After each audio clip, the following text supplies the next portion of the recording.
Every season begins the same way, with promise, and with questions, and with belief shared by every driver on this grid that this might finally be their year. So as the 2026 season looms and the fight for supremacy begins once again, here's how the field stacks up from where I sit. These are my 2026 IndyCar pre-season power rankings. At 10, Christian Lundgaard. And I've got to be honest, when I first compiled this list, I had him higher. And I mean way higher.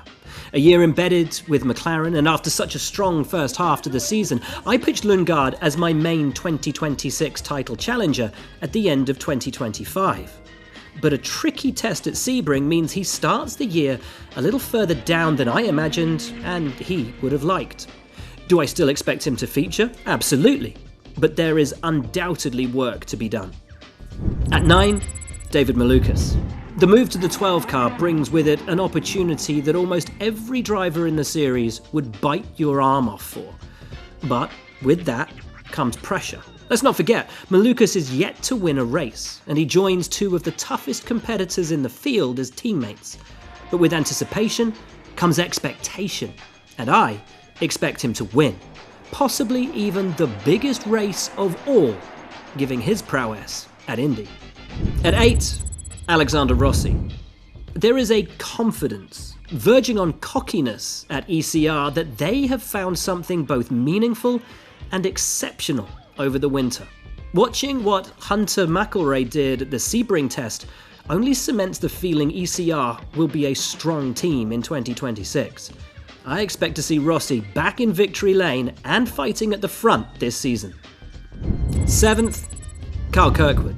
Polo's strongest challenger for the first half of 2025, Kirkwood needs another step up in 2026, and I think he'll be on it from the outset with 2 street races in the first 3 rounds, track types on which we naturally expect him and Andretti to shine.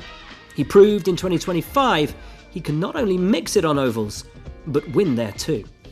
P6, Scott Dixon.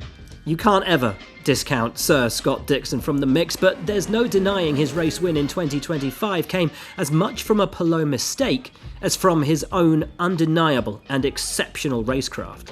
Ganassi is a powerhouse, and Dixon still has the fire to mount a challenge for the crown. How much the rest of the field has raised their game is the ultimate question.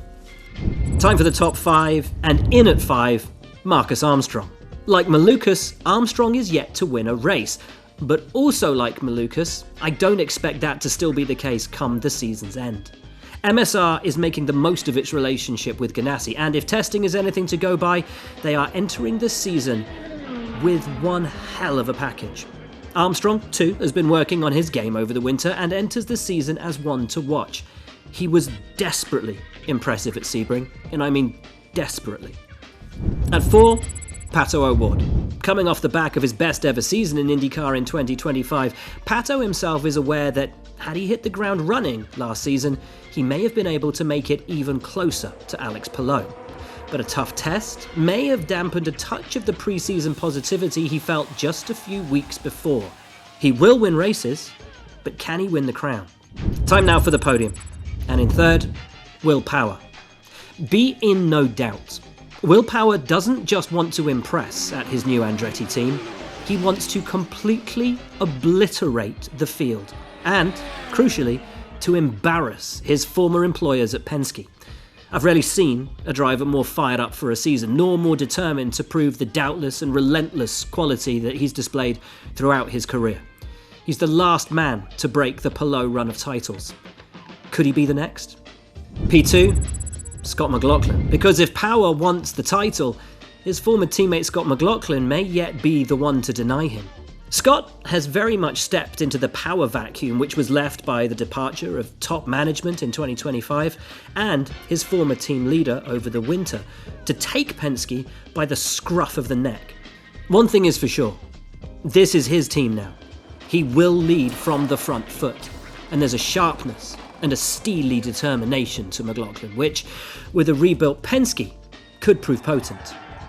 And in first place, no surprises, Alex Palou, the man that everyone has to try and beat, somehow, Mr. Perfect. While other teams have rung the changes and sought to catch the now 4-time champion, Pelot's crew and the recipe which has brought him untold success remains untouched. And the target on his back won't have remained static. Aim for the Pelot of 2025 and you will miss. He will be back stronger, faster, and more focused than ever. The best will be better. Make no mistake, the challenge has never been greater. So what's your take? Agree? Disagree? What have I got right? What have I definitely got wrong? Who would you put at the front? Who would you put in your top 10 in the power rankings? Let us know in the comments and we'll see you in St. Pete.